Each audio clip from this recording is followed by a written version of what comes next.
Hello guys welcome back. आजको Excel टिप्समा म हजुरहरूलाई आर्टिफिसियल इन्टेलिजेन्स अर एआई चाहिँ कसरी युज गर्न सकिन्छ एक्सेलमा भनेर भन्छु। अब त्यसको लागि चाहिँ हामीले एउटा इन्स्टल गर्नुपर्ने हुन्छ। अब के इन्स्टल गर्ने, कहाँ गएर इन्स्टल गर्ने भन्ने कुरा गर्छु। सुरुमा जाउँ होम भन्ने ट्याबमा, होममा क्लिक गरौँ। त्यसपछि एडिन्स भन्ने छ, यहाँ एडिन्समा क्लिक गरौँ र मोर एडिन्समा क्लिक गरौँ। अब हामीले के इन्स्टल गर्ने हो त त्यो यहाँ सर्च गरौँ। अहिलेको लागि हामीले च्याट जिपिटी भन्ने सर्च गरौँ, च्याट जिपिटी। अब यो च्याट जिपिटी फर एक्सेल भन्ने आउँछ, यसलाई यहाँ एड गरौँ र कन्टिन्यू गरौँ। हामीले एड गरेपछि च्याट जिपिटी फर एक्सेल भन्ने खुल्यो। अब यहाँ how to get started, watch quick start video, होइन, तपाईँहरूले हेर्न सक्नुहुन्छ यहाँ भिडियो कसरी सुरु गर्ने रहेछ भन्ने कुरा। र अहिलेको लागि चाहिँ मैले नेक्स्ट स्टेपमा गरेँ र you have 50 free executions to try AI functions in action भनेको हामीसँग 50वटा मात्र ट्राई गर्न मिल्छ। त्योभन्दा बढी गर्नु पऱ्यो भने हामीले किन्नुपर्छ। तर अहिले सिक्नको लागि चाहिँ हामीले यति भए पुगिहाल्यो। अब जाउँ नेक्स्ट स्टेपमा, अब चाहिँ फिनिसमा। With the help of AI अब हामी हाम्रो क्वेसन सल्भ गरौँ। मसँग क्वेसन 4वटा छ। Who is the CEO of Google. अब यस्तो एन्सर थाहा पाउनको लागि चाहिँ हामी AI.ASK भन्ने फङ्सन युज गर्छौँ। त्यो युज गर्नको लागि हामी जाउँ इक्वल्स टु AI.ASK लेखेर हाम्रो क्वेसन के हो त त्यहाँ गएर क्लिक गरौँ र इन्टर गऱ्यौँ भने हाम्रो के आयो त, अब हाम्रो एन्सर आयो। अब मलाई अरू क्वेसनको एन्सर पनि चाहियो भने यसलाई म ड्र्याग गर्छु, मैले एन्सर पाउँछु हो। अब जाउँ AI.FILLमा। अब AI.FILLले के गर्छ भन्दाखेरि चाहिँ अहिले मसँग 3टा कलम छ, city, country, continent, Tokyo, Japan, Asia. अब मलाई चाहियो लन्डन भन्ने कुन कन्ट्रीमा हो, कुन कन्टिनेन्टमा हो। अब त्यसको लागि चाहिँ मैले AI.FILL भन्ने फङ्सन युज गर्छु। त्यो युज गर्नको लागि इक्वल्स टु AI.FILL। सुरुमा अब हाम्रो यहाँ एक्जाम्पल भन्ने छ। अब त्यो एक्जाम्पलको लागि चाहिँ हामीसँग भएको डेटाहरू सिलेक्ट गरौँ, कमा। अब हामीलाई के चाहिने हो त भनेको यसको डेटाहरू चाहिने हो भने चाहिँ यसलाई सिलेक्ट गरौँ, ब्र्याकेट क्लोज गरौँ, इन्टर गरौँ। हामीसँग हाम्रो एन्सर आयो। अब बर्लिन भन्ने कहाँ रहेछ, जर्मनी, कुन कन्टिनेन्टमा हो, युरोप।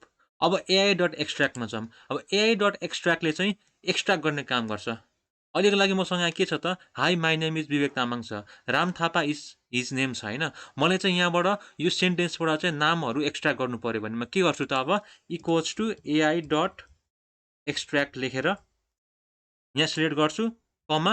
अब हामीलाई के एक्सट्र्याक्ट गर्नुपर्ने हो, नेम्स एक्सट्र्याक्ट गर्छु। यसलाई म लक गरिदिन्छु र इन्टर गरेँ भने यसले मलाई के दिन्छ, अब त्यो सेन्टेन्सबाट नाम एक्सट्र्याक्ट गरेर दिन्छ। यसलाई मैले ड्र्याग गरेँ भने अब के आयो त, मसँग त्यो सेन्टेन्समा भएको नामहरू आयो। अब जाउँ इमेलमा। अब इमेल पनि हामीले एक्सट्र्याक्ट गर्न सकिन्छ। यसको लागि पनि के गर्ने त, इक्वल्स टु AI.एक्सट्र्याक्ट लेख्ने, भ्यालु कुन हो, यो भ्यालु हो, कमा। हामीले के एक्सट्र्याक्ट गर्ने हो, इमेल, इन्टर गऱ्यो भने हामीलाई इमेल दिन्छ। त्यो सेन्टेन्सबाट चाहिँ हामीलाई इमेल एक्सट्र्याक्ट गरेर दिन्छ हो। यसरी चाहिँ हामी AI.एक्सट्र्याक्टको युज गर्छौँ। अब AI.ट्रान्सलेटले के गर्छ त, AI.ट्रान्सलेटले ट्रान्सलेट गर्ने काम गर्छ। अब ट्रान्सलेट गर्नको लागि चाहिँ फेरि के गर्ने त, इक्वल्स टु गर्ने AI.ट्रान्सलेट, ब्र्याकेट ओपन, यसलाई कमा। अब कुन ल्याङ्ग्वेजमा भनेको अहिलेको लागि नेपाली ल्याङ्ग्वेजमा गरौँ र इन्टर गऱ्यौँ भने यसले मलाई नेपालीमा ट्रान्सलेट गरेर दिन्छ। माई नेम इज विवेक तामाङलाई मेरो नाम विवेक तामाङ हो भनेर दियो। अब मलाई अरू पनि गर्नु पऱ्यो भने यसलाई ड्र्याग गर्छु र हेर्छु। वाट आर यु डुइङलाई के गरिरहेको हो, इज दिस यर बुकलाई के यो तपाईँको पुस्तक हो, who is standing at the corner of the होटेलमा कर्नरको होटेलको कुनामा को छ, हेर्नु त यसले इजिली हामीलाई ट्रान्सलेट गरेर दियो। अब यो नेपाली मात्र होइन, मानव यसलाई मैले जापानिज गर्नु पऱ्यो, इन्टर गरेँ भने मेरो यो सेन्टेन्सहरूलाई यसले के दियो त, जापानिजमा दियो। अब AI.टेबलमा जाउँ। अब AI.टेबलले चाहिँ के गर्छ भन्दाखेरि चाहिँ हामीलाई टेबल क्रिएट गरेर दिन्छ। मेरो क्वेसन के छ यहाँ, right 10 biggest country in the world by GDP मलाई चाहियो।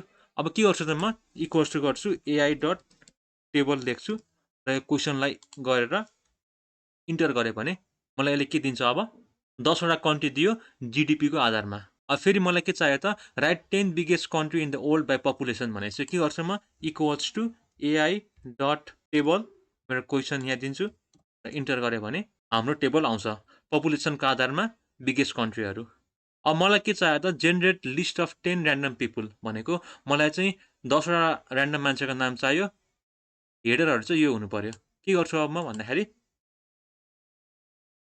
इक्वल्स टु AI.टेबल प्रम्प्ट भनेको यो हो। हाम्रो हेडरहरू कुन छ त? यहाँ छ। मैले ब्र्याकेट क्लोज गरिदिएर इन्टर गरेँ भने यसले मलाई 10 वटा ऱ्यान्डम मान्छेको नामहरू दियो। सो एक्सेलमा चाहिँ एआईको हेल्पले चाहिँ हामीले आफूले आफूलाई प्रोडक्टिभ पनि बनाउन सक्दो रहेछौँ है त। र एक्सेलमा एआईको पनि युज गर्न सकिँदो रहेछ भनेर चाहिँ आजको भिडियोबाट हामीले सिक्यौँ। Thank you.